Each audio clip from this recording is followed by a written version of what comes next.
로마서 11장 11절에서 24절 말씀입니다. 그러므로 내가 말하노니 그들이 넘어지기까지 실족하였느냐? 그럴 수 없느니라. 그들이 넘어짐으로 구원이 이방인에게 이르러 이스라엘로 시기나게 함이니라. 그들의 넘어짐이 세상의 풍성함이 되며 그들의 실패가 이방인의 풍성함이 되거든 하물며 그들의 충만함이리요. 내가 이방인인 너희에게 말하노라. 내가 이방인의 사도인 만큼 내 직분을 영광스럽게 여기노니 이는 혹 내 고륙을 아무쪼록 시기하게 하여 그들 중에서 얼마를 구원하려 함이라. 그들을 버리는 것이 세상의 화목이 되거든 그 받아들이는 것이 죽은 자 가운데서 살아나는 것이 아니면 무엇이리요?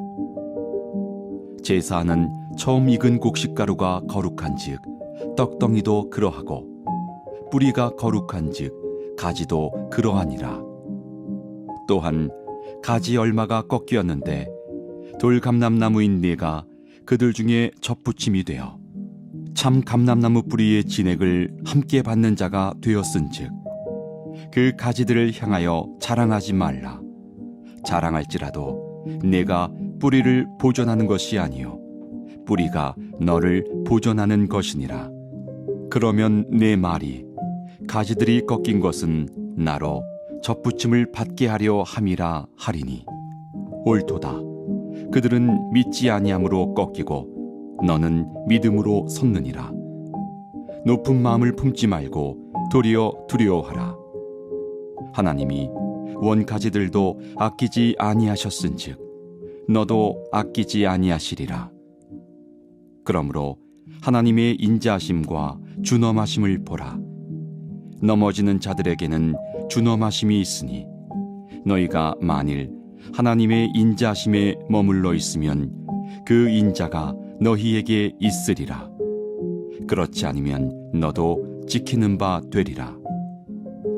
그들도 믿지 아니하는데 머무르지 아니하면 접붙임을 받으리니 이는 그들을 접붙이실 능력이 하나님께 있음이라. 내가 원 돌감람나무에서 찍힘을 받고 본성을 거슬러 좋은 감람나무에 접붙임을 받았으니 원 가지인 이 사람들이야 얼마나 더 자기 감람나무에 접붙이심을 받으랴. 아멘. 하나님의 말씀입니다. 은혜 앞에 겸손해야 인자하심이 머뭅니다 라는 말씀의 제목으로 귀하신 하나님의 말씀 전하겠습니다. 오늘 본문 말씀에 자신의 위치를 망각한 채 스스로 아주 교만한 자리까지 올라갔던 그런 이방인들의 모습에 대해서 경고하시는 하나님의 말씀이 여기에 담겨져 있습니다. 13절을 보시면 내가 이방인인 너희에게 말한다.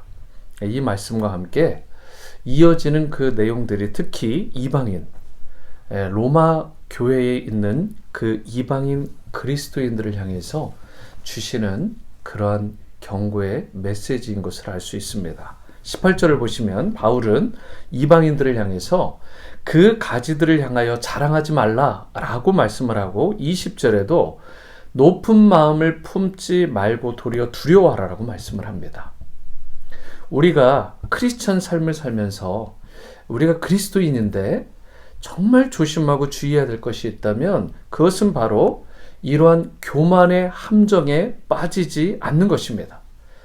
자기 자랑을 하지 아니하고 높은 마음을 품지 않고 늘 하나님을 두려워할 줄 알아야 됩니다. 여러분, 저와 여러분의 인생 결국 하나님의 손에 달려 있습니다. 전적으로 하나님의 손에 달려 있어요. 지금 내가 누리는 이 모든 것들도 그 축복들도 결국은 하나님께서 그 축복의 근원이 되어주시는 것입니다. 우리가 이러한 사실을 좀 깨닫고 이것을 잊어버리지 말고 하나님 없이 살아갈 수 있을 것처럼 살아가는 그런 교만, 이러한 함정에 빠지지 말고 믿음의 궤도에서 우리가 벗어나지 않도록 조심해야 됩니다. 만약에 이러한 교만에 빠지게 되면 우리가 정말 어디까지 나락으로 떨어질지 모릅니다. 하나님께서는 교만한 자를 너무나 싫어하십니다.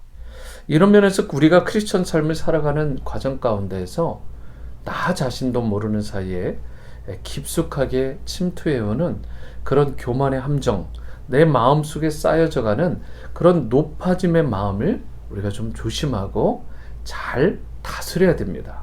16절을 보시기 바랍니다. 제사하는 처음 익은 곡식가루가 거룩한즉 떡덩이도 그러하고 뿌리가 그러한즉 가지도 그러하다. 여기 두 가지 비유가 나와 있는데, 첫 번째는 이 곡식가루, 이 제사하는 처음 익은 곡식가루가, 그리고 이 떡덩이, 이 두 가지의 비유가 나오고, 그리고 뿌리와 가지에 대한 비유가 나옵니다. 첫 번째 비유인 첫 곡식가루와 떡덩이에서 여기서 나오는 첫 곡식가루는 바로 구약에서 나오는 이 언약의 조상, 결국 아브라함을 비롯한 이 믿음의 조상들을 뜻하는 것입니다. 그리고 떡덩이는 아브라함으로 말미암아 그 믿음의 씨앗들이 된 결국 후손들을 상징하는 것이죠. 두 번째 비유는 뿌리와 가지인데 이것도 같은 맥락입니다. 앞에 나왔던 이 비유를 반복하는 것인데, 뿌리는 언약의 조상인 아브라함을 말하는 것이고, 그 가지는 결국 그 아브라함으로부터 나온 이스라엘 백성, 유다인들을 말하는 것입니다. 그랬는데 그 유대인들 가운데 무슨 일이 벌어졌습니까? 17절 말씀인데, 또한 가지 얼마가 꺾였는데 돌 감람나무인 내가 그들 중에 젖붙임이 되어 참 감람나무 뿌리의 진액을 함께 받는 자가 되었다. 이 말씀이 참 의미 있고 또 가치 있는 말씀입니다. 가지 중에 먼저 얼마가 꺾여졌다라고 하는 말인데, 이스라엘 백성 중에서 상당한 숫자가 그 모든 것들이 뿌리가 꺾이듯 가지가 꺾여버렸다는 것입니다. 그들의 불순종으로 말미암아 하나님께 심판을 받았다라는 것이죠. 하나님은 이 불순종한 유대인들을 참고 또 인내하고 계속해서 기다려 주셨지만, 도저히 안 될 때 결국 그 유대인들을 가지치듯 쳐버리시고 그 자리에 대신 돌감람나무를 접붙이셨습니다. 여기에 돌감람나무가 누구냐? 바로 오늘 이 새벽 제단을 드리고 있는 여러분과 제가 되는 것입니다.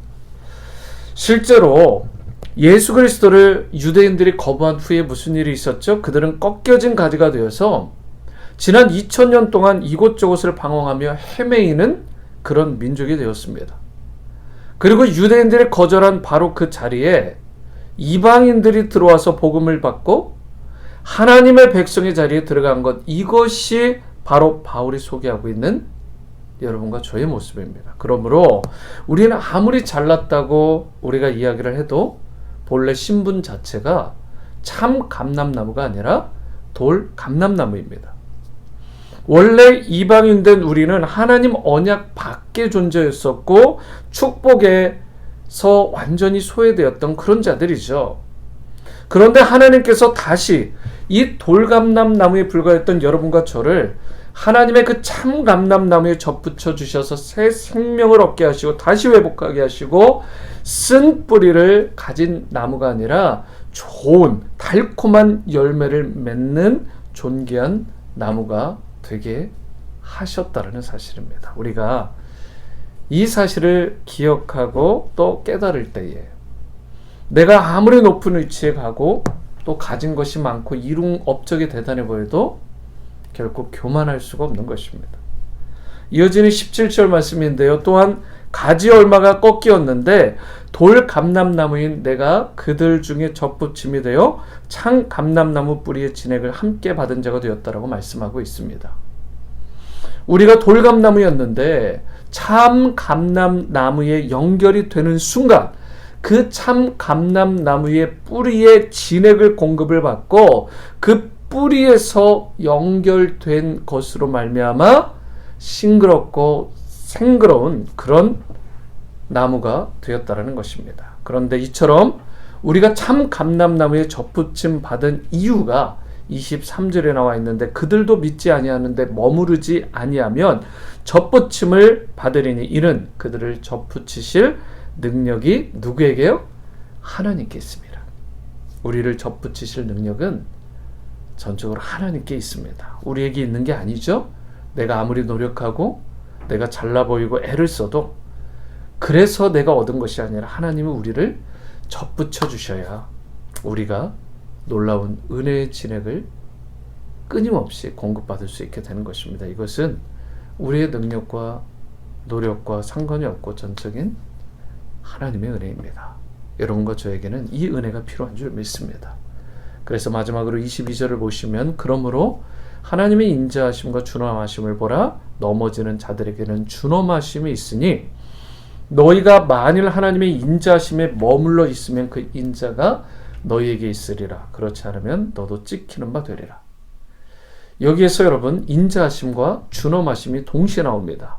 이건 어울리는 말이 아니죠. 왜 그러냐면 인자하심은 바로 주님의 사랑과 그런 자비를 가르치는 말인데 준엄면은 이 반대에 해당하는 엄격하고 철저한 응징과 심판을 상징하는 말입니다. 하나님은 그런데 우리에게 이처럼 인자함으로 다가오실 수도 있고 준엄하심과 심판으로 다가오실 수 있다라는 것이죠. 그런데 인자하심을 받을지 준엄한 심판을 받게 될지 그것이 무엇이 결정하느냐? 계속해서 성경에서 반복되고 특히 로마서에서 구체적으로 반복해서 나오는 것이 무엇이냐? 바로 믿음으로라는 단어입니다. 믿었기 때문에 믿지 않았기 때문에 이 두 가지가 결국은 하나님의 인자하심과 준엄하심을 받기도 하고 받지 않기도 하시는 것입니다. 결국 여러분과 제가 하나님의 인자하심을 받고 참 감람나무 되신 하나님께 접붙임을 받게 되는 그 비결, 이것은 믿음이라는 사실입니다. 우리의 모습이 어떠하든지 상관없습니다. 이것이 우리의 소망입니다. 이것이 우리의 희망이에요. 믿음으로 하나님께 나아가면 하나님은 언제나 인자를 베풀어 주십니다. 아무리 많은 죄를 범해도 아무리 누추한 가운데 살았더라도 믿음으로 나아가기만 하면 인자와 자비와 사랑을 한없이 베풀어 주십니다. 왜요? 하나님은 우리를 사랑하시고 우리의 믿음을 기뻐하시기 때문에 그렇습니다. 사랑하는 성도 여러분, 모든 것이 하나님의 손에 달려 있습니다. 내가 사는 것, 죽는 것, 성공과 실패, 그분의 손에 달려 있습니다. 행복과 불행, 풍성함과 그리고 궁핍함, 모든 것들도 결국은 하나님의 손에 달려 있습니다. 우리가 믿음으로 나가기만 하면 여러분과 저를 생명나무에 접붙여 주셔서 다시 살게 해주시는 것입니다. 오늘 이 아침 여러분들 가운데 아직 내 힘으로 좀 살아보겠다라고 그렇게 애쓰고 신음하고 노력하는 분이 계시다면 그 높아진 마음, 교만한 마음, 인간적인 것을 다 내려놓으시고 하나님의 은혜에 납작 엎드려 무릎으로 겸비하게 나갈 수 있게 되기를 바랍니다. 하나님의 은혜가 아니면 결코 한순간도 살아갈 수 없는, 호흡할 수 없는 존재임을 고백하고 오직 그분의 은혜를 구하며 살아가는 모든 오늘의 성도님들 다 되어지게 되기를 주님의 이름으로 축원합니다. 기도하십니다. 사랑과 은혜 주님, 돌 감람나무에 불과했던 우리를 참 감람나무 되신 주님께 접붙여 주셔서 그 뿌리로부터 나오는 진액을 풍성히 공급받는 언약 외에 있던 우리가 언약 안에 있는 존재로 놀랍게 변화될 수 있도록 은혜 베풀어 주심을 감사드립니다. 예수 그리스도를 믿는 믿음이 이 일을 가능하게 하는 줄 믿습니다. 오늘 이 새벽 주님께 성령께서 함께 해주시고 우리를 은혜로 덮어주시고 주님의 성령으로 충만케 해주셔서 다시는 교만하지 아니하고 겸비함으로 주님의 은혜를 찬양하고 높이고 영광 돌리는 모든 성도님들 다 되어지게 도와주옵소서. 예수님의 이름으로 기도합니다. 아멘.